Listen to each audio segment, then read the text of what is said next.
3월 21일 새벽 만나를 시작하겠습니다. 오늘 새벽에 주시는 만나의 말씀은 누가복음 22장 54절로 62절에 있는 말씀입니다. 누가복음 22장 54절로 62절에 있는 말씀. 누가복음 22장 54절로 62절에 있는 말씀 제가 봉독해 올리겠습니다. 예수를 잡아 끌고 대제사장의 집으로 들어갈새 베드로가 일찍이 따라가니라. 사람들이 뜰 가운데에 불을 피우고 함께 앉는지라. 베드로도 그 가운데 앉았더니 한 여종이 베드로의 불빛을 향하여 앉는 것을 보고 주목하여 이르되 이 사람도 그와 함께 있었느니라 하니, 베드로가 부인하여 이르되 이 여자여 내가 그를 알지 못하노라 하더라. 조금 후에 다른 사람이 보고 이르되 너도 그 도당이다 하거늘 베드로가 이르되 이 사람아 나는 아니로다 하더라. 1시간쯤 있다가 또 한 사람이 장담하여 이르되 이는 갈릴리 사람이니 참으로 그와 함께 있었느니라. 베드로가 이르되 이 사람아 나는 내가 하는 말을 알지 못하노라 하고 아직 말하고 있을 때 닭이 곧 울더라. 주께서 돌이켜 베드로를 보시니 베드로가 주의 말씀 곧 오늘 닭 울기 전에 내가 3번 나를 부인하리라 하심이 생각나서 밖에 나가서 심히 통곡하니라. 아멘. 오늘도 영상으로 주님과 함께 새벽 제단을 쌓을 수 있도록 허락하여 주신 하나님을 찬양합니다. 또한 함께 하신 여러분께 감사드립니다. 오늘도 하루도 주님께 주신 힘과 능력으로서 승리할 수 있는 귀한 믿음의 백성들이 되어지기를 간절히 원합니다. 여러분들, 제가 새벽 만나를 시작하면서 기도란 무엇인가 라는 묵상하게 되어지는데요. 여러분, 기도란 무엇이라고 생각합니까? 저는 오늘 기도란 일상 속에서 하나님을 찾아가는 게 기도라고 생각합니다. 우리가 일상이 매일 연속되잖아요. 반복되지 않습니까? 책밖에 돌아가듯 합니다. 그 중에서 뭘 찾는 거? 하나님을 찾는 시간이 기도의 시간이라고 생각합니다. 오늘도 하나님을 일상 속에서 찾을 수 있는 저와 여러분이 되어지기를 간절히 소원합니다. 자, 오늘 새벽 만나로 돌아가 보겠습니다. 새벽 만나에 어떤 일이 일어나고 있습니까? 예수님이 잡히셨습니다. 고난을 받으셨습니다. 빌라도의 재판정 앞에 서고 고난을 당하고 있습니다. 그때요, 베드로가 멀찍이 예수님을 따라가다가 불빛에 앉아있을 때 첫 번째 사람도 너도 예수님을 안다. 그다음 베드로는 모른다. 두 번째 사람도 너도 예수님 안다. 모른다. 세 번째 사람도 너도 예수님 안다. 베드로가 모른다라고 고백했대. 닭이 울 때 주님의 말씀이 생각났습니다. 네가 오늘 밤 닭이 울기 전에 나를 3번 부인하리라 라는 말. 오늘 본문 속에 보면 베드로가 예수님을 3번 부인하고 통곡하는 모습으로 우리에게 전해지고 있습니다. 이처럼 베드로도요, 예수님의 수제자였지만 예수님을 끝까지 쫓아가지 못했습니다.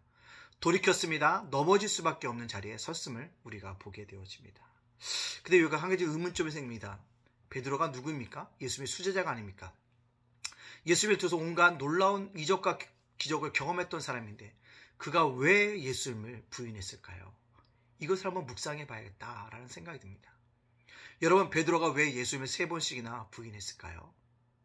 그것은 제가 생각할 때요, 묵상했던 저의 결과는 뭐냐면 현실 앞에서 무너졌다라고 말씀드렸습니다. 현실은요, 냉혹합니다.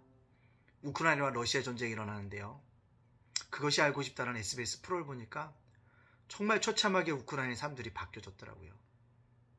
어떤 사람은 디자이너였는데 총을 들고 있고, 어떤 사람은 커피 바리스타였는데 이제는 총을 들고 생사를 넘어들고 있다는 거죠. 근데 그들이 하는 얘기가 있어요. 그 기자가 물어요. 너희 직업이 뭐냐라고 물으니까요, 이제는 나의 직업이 중요하지 않다고. 오늘을 살아가고 오늘 나의 민족, 내가 사랑하는 사람들, 내가 사랑하는 지인들, 가족들 지키는 것이 가장 중요하다고 이야기하고 있습니다. 그걸 보면서 그런 전쟁의 내용하는 현실 앞에서는 생사의 문제가 중요한 거지 다른 꿈이나 비전에 대한 문제가 중요한 게 아니구나 라는 것을 깨닫게 되어집니다. 그렇습니다. 현실이라는 것은 냉혹하다는 거죠. 오늘 베드로가 왜 예수님을 3번씩이나 부인했을까요? 냉혹한 현실 앞에 있기 때문이다. 즉 죽음의 문턱을 그가 기다리고 있다는 거죠.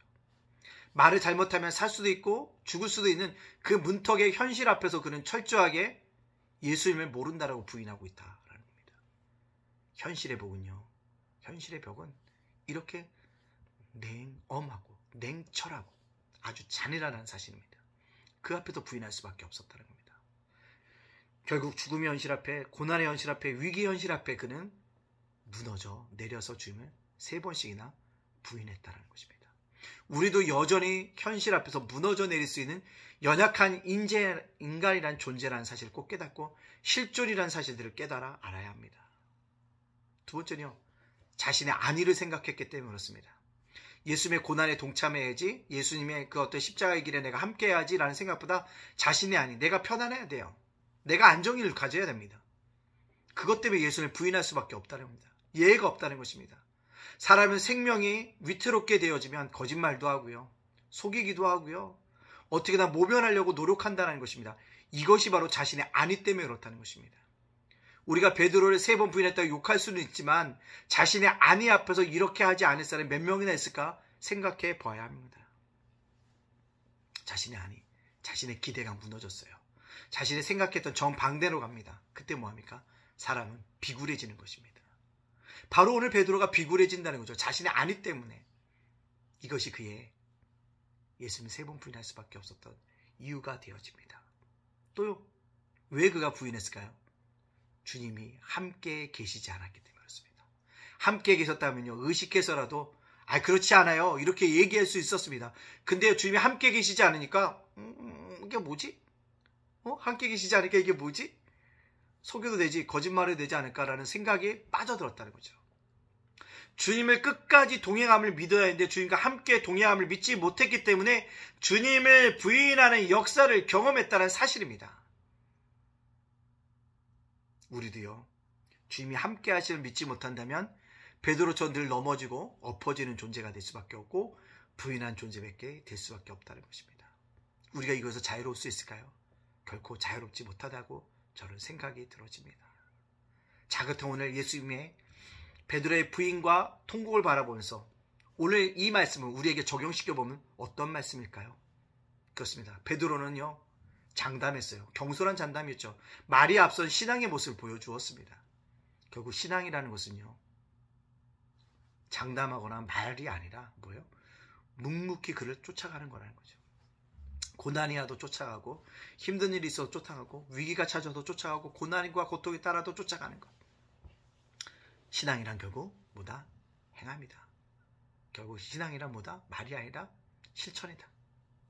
행함이다. 오늘 우리는 그렇게 살아가야 한다는 거죠. 잘 믿는 자처럼 이해하기보다는 주님을 쫓아가는 제자로 살아야 합니다.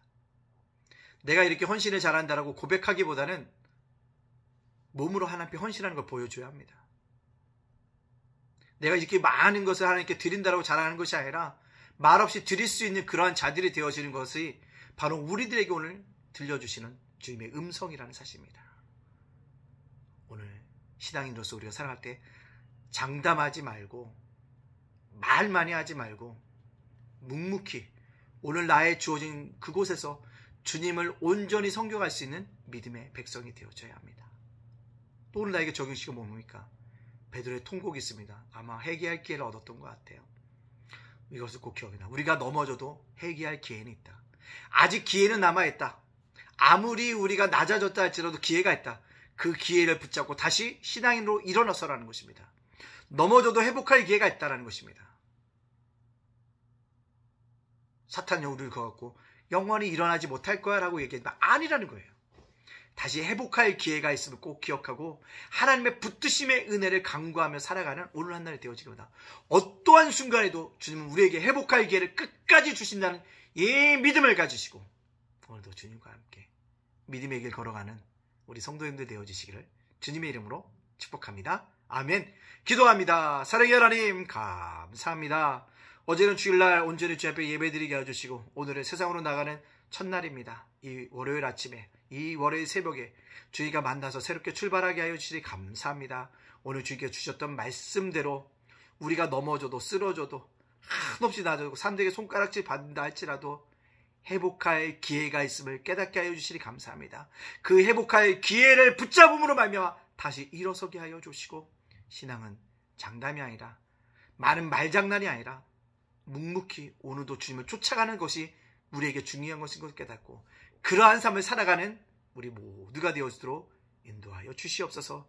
주님, 오늘을 살아가는 우리 예담교회 성도들 지켜주시고 코로나 시국 속에서도 지켜주시고 건강으로 함께 해주시고 어디서 무엇하든지 하나님께 영광 돌리게 해주시고 기도 제목들마다 하나님께서 응답하여 주시는 귀한 역사가 있게 하여 주시옵소서. 심령을 세워주옵소서. 가정을 세워주시옵소서. 자녀들을 세워주옵소서. 세울까 일들을 아버지 굳건하게 붙잡아 주시옵소서. 우크라이나와 러시아의 전쟁이 싸우니 주여 평화가 임하게 해주시고 속히 아버지 종전되게 하여 주시고 아버지 하나님 평화가 임하여 줄 수 있도록 인도하여 주셔서 더 많은 사람이 죽어가지 않도록 하나님 도우시고 돌이킬 자를 돌이켜주시는 은혜가 있게 하여 주시옵소서. 코로나도 종식되어지는 은혜가 있게 해주시고 우리 확진된 아버지 귀한 아버지 확진된 속히 회복의 은혜가 있을 수 있도록 인도하여 주시옵소서. 우리 예담교회 하나님을 기쁘시게 하는 교회 하나님을 영화롭게 하는 교회 다음 세대를 세우는 교회 땅끝까지로 증인되어지는 교회 이웃사랑을 실천하는 아름다운 교회로 살아가게 해주시고 예담제가 목사다 예담작은 도서관 위에 함께하여 주시옵소서. 오늘을 살아갑니다. 주님 오늘을 살아갈 때 어떤 일을 당하든 능히 헤쳐나갈 지혜를 주시고 명철을 주시고 총명을 주시고 능력을 주시고 힘과 용기를 허락하여 주시고 피할 길도 허락하여 주시옵소서. 오늘날도 온전히 의탁하오며 예수님의 이름으로 축복하며 기도하옵나이다. 아멘.